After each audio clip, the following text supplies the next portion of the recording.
Hello everyone, my name is Neil, and today I'm going to talk about inflation. I would briefly explain what inflation is, as well as give you a couple of examples, and also give you the two main reasons that cause the increase of inflation rate.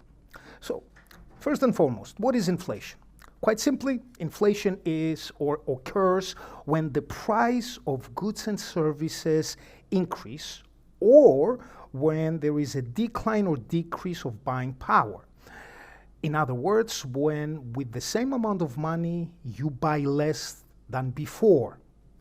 Now, inflation can be viewed both as a positive and negative, depending on the individual's point of view. Like I said, it's a two-way street. Now, what are the two main reasons that create inflation or increase the rate of inflation? One, it's the demand push. And what does that mean? It means that an increasing demand of certain goods and services also forces the increase of the price. Number two is cost push. What is cost push? When the price of production of goods and services increases, it forces less supply. And since the demand stays the same, the increase of rights and goods and services have passed on to the consumers. So in other words, when there is still demand of certain goods and services, but the supply is less, it forces at the same time the price. So there you go. Now, in financial trading, as we said before, inflation can be a two-way street. Let me give you a couple of simple examples.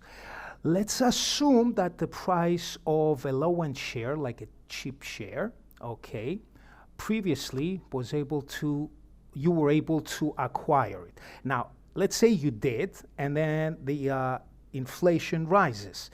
It makes the share more valuable than before, but it can also be vice versa. If an expensive share before the inflation rise, now with inflation makes it far more difficult to acquire. The same thing can happen if, let's say, you acquire bear bonds before inflation. With inflation, those bear bonds gain in value. So traders pay close attention to that. Also, let's say we are trading currencies.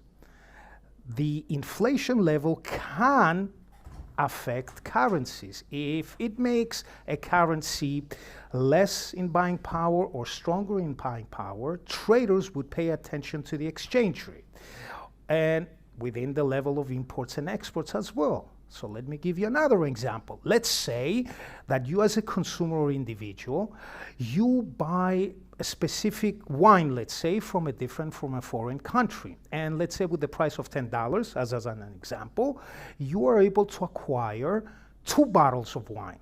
Now, if inflation increases within the central country of production of that bottle of wine and makes it $12, meaning that you need $6 per bottle, it would probably make you decrease your purchase, decrease your demand. So that's the negative way. Inflation can, like I said, affect the level of imports and exports. So to sum it up, inflation can be a good thing for certain individuals and traders and also a bad thing. Now, feel free to ask any questions. My name is Neil, wishing you a good day. Thank you.